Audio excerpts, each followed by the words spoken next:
Salut tout le monde, j'espère que vous allez bien. Bienvenue dans une nouvelle vidéo. On est toujours dans les redresseurs non commandés à base des diodes. On a vu que dans les deux vidéos précédentes, les montages parallèles simples le plus positif et parallèle simple le plus négatif. Aujourd'hui, c'est le montage triphasé parallèle double. Comme vous pouvez voir, on a assemblé le montage parallèle simple le plus positif, car on a ici, c'est celui-ci dans lequel on a trois diodes à cathode commune, et le montage parallèle simple le plus négatif, dans lequel on a trois diodes à anode commune. Alors ce montage est appelé montage parallèle double et triphasé. On peut le noter PD3. Parallèle double, triphasé. Double car dans chaque bras on a deux diodes, et triphasé car on a trois phases. Alors on va analyser le fonctionnement de ce montage, mais contrairement aux autres vidéos, on ne va pas détailler le calcul des valeurs moyennes, efficaces et les facteurs, car on aura des exercices où on va appliquer ceci, mais on va s'intéresser au fonctionnement car c'est le plus important. Pour le reste, c'est que du calcul. Alors, rappelons que dans le montage le plus positif, on a dit que la diode ayant le potentiel le plus positif qui conduit. Tandis que dans le montage le plus négatif, c'est la diode ayant le potentiel le plus négatif qui conduit. Donc, la première des choses, toujours par exemple dans un examen, on aura à tracer sur cette figure. Ces tensions-là sont des tensions simples qu'on a mentionnées ici par V1, V2, V3. Tandis que ces tensions-là, pourquoi ils sont appelés simples? Parce qu'ils sont entre une phase et la masse. Tandis que ces tensions-là sont des tensions composées parce qu'ils sont entre deux phases. La première chose à faire, c'est de nommer ces tensions pour ne pas se perdre. Alors, on sait que V1 est en avance avec V2 et V2 avec V3. Ils sont déphasés de 2 pi sur 3. Donc, si on associe V1, ce sera V2, V3. Si on commence par V2, c'est V2, V3, V1. Si on commence par V3, c'est V3, V1, V2. Donc, chacun fait ce qu'il veut. Donc, je vais prendre V1, V2 et V3. Ici, la tension aux bornes de la charge, c'est quoi? C'est la tension aux bornes du pont positif, le plus positif, moins la tension aux bornes du montage le plus négatif. Donc, on va décomposer cet intervalle en des parties, et on va voir dans chaque partie quel est le potentiel le plus grand et en même temps le potentiel le plus faible.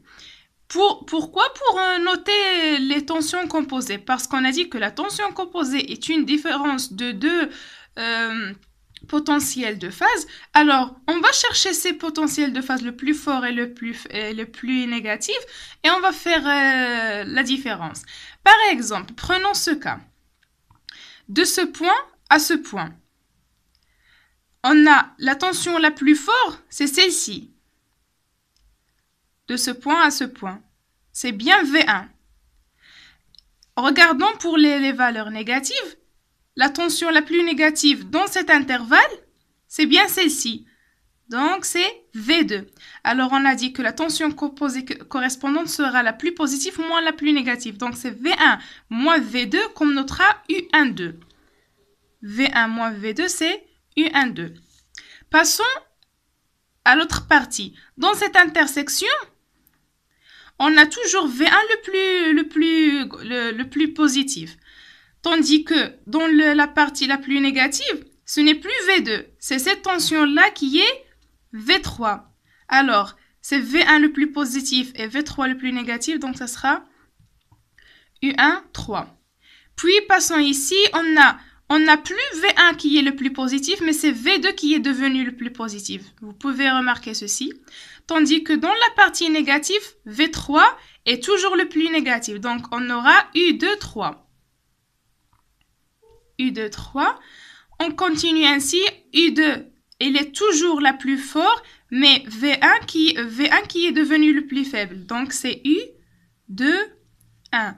On continue ainsi, ou bien on a une autre règle, c'est que d'ici à là, on a gardé le 1 et 2 est devenu 3. Puisque 1 est déjà gardé, maintenant on va le changer. 3 va rester 3 et 1 va devenir 2. D'ici à ici, le 3, on l'a déjà gardé, donc il va se changer. Qu'est-ce qu'on a après 3? C'est 1 et 2 va rester 2. D'ici à là, 2 n'est pas changé, donc il va changer, donc ça va devenir 3. Et le 1, on va le garder. D'ici à là, le 1, on l'a déjà gardé, donc c'est lui qui va se changer en devenant 2. Et on va garder le 3. D'ici à là, on aura U, 1, 2, etc., etc. Donc, vous remarquez qu'il y a répétition, donc vous continuez ainsi. Et maintenant, on va passer au montage et le fonctionnement. Pourquoi j'ai commencé par ça? Parce que si vous mentionnez bien les tensions simples et composées, il suffit de savoir quels sont les diodes qui sont passantes et bloquées dans un intervalle et le reste sera simple. Donc, comment on va faire? C'est que on va voir dans cet intervalle qui est le plus on va tracer l'allure du plus positif et puis l'allure du plus négatif et on va faire la différence. Ça va nous donner la tension US. Donc, par exemple, commençons par le plus positif. On a dit qu'une diode peut être passante seulement que si son potentiel est le plus grand. Donc, on peut remarquer que dans ce point d'intersection, il y a une tension qui a commencé à décroître, alors que V1 qui est la plus grande. Donc, V1 va conduire jusqu'à ce qu'on a un autre potentiel qui est plus grand que V1. Donc, si on veut tracer le potentiel de schéma du montage le plus positif, ça sera V1. Arrivant à ce point, V1 n'est plus le plus grand. C'est V2 qui est devenu le plus grand. Donc, on va tracer V2. Arrivé aussi à ce point, c'est plus V2 qui est plus grand, mais c'est V3. Alors, par symétrie, on va continuer à tracer ceci. On a dit que c'est seulement les schémas équivalents à ce montage-là. Maintenant, raisonnons sur le montage le plus négatif. On a dit que le plus négatif qui va conduire. Donc, on va plus voir en dessus, mais en dessous. Quand est-ce qu'une tension peut conduire lorsqu'elle est la plus négative? On va commencer d'ici. La plus négative, c'est celle-ci, sans faire attention en notation. C'est clair que c'est ici la plus négative. Donc, on va tracer, arriver ici. C'est celle-ci qui est la plus négative. Et puis, on continue par symétrie. Alors, maintenant, on n'a pas encore tracé la tension de sortie US. On a dit que la tension de sortie US sera le plus positif moins le plus négatif. Qu'est-ce qu'on va faire? Arriver à chaque point d'intersection, on va considérer comme si c'est le début ou bien la fin d'un petit intervalle. Donc, ici, on a une intersection, donc on va commencer, mais on va faire attention à ce qu'on a tracé en noir et en même temps à ce qu'on a tracé en vert. Donc, ici, c'est un point d'intersection, donc on va commencer un intervalle d'ici. On peut remarquer que c'est le premier point d'intersection, c'est celui-là. Donc, dans cet intervalle, le plus positif, c'est V1. Le plus négatif, ça, c'est V2. Donc, la tension composée, c'est V1 moins V2 qui est U12. Donc, entre ces deux points, cet point et cet point, la tension US est égale à U12. Voilà.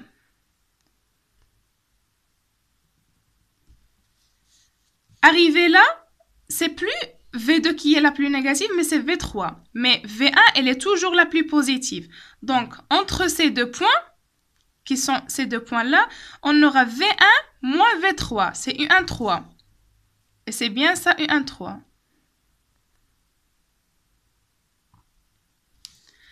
Après, on a, maintenant, c'est pas V1 qui est le potentiel le plus gros, mais c'est V2. Mais on a toujours V3 qui est le plus petit. Donc, V2 moins V3, c'est U de 3. Donc, c'est ça. Et on raisonne de la même façon pour obtenir la tension de sortie US.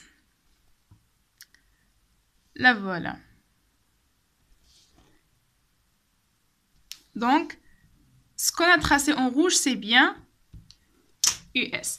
Sinon, si vous ne voulez pas tracer l'allure du plus positif et le plus négatif, il suffit par exemple de prendre des intervalles en tenant compte des points d'intersection et de mettre par exemple en une couleur les diodes qui sont passantes. Par exemple, je vais faire entre ce point jusqu'à ce point.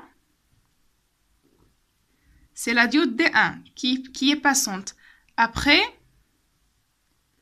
c'est la diode D2, etc. pour le positif. Et je vais tracer aussi pour le négatif, en tenant compte des points d'intersection des négatifs. Quelle est la diode passante? Ici, c'est D2 point, à prime. Ici, c'est D3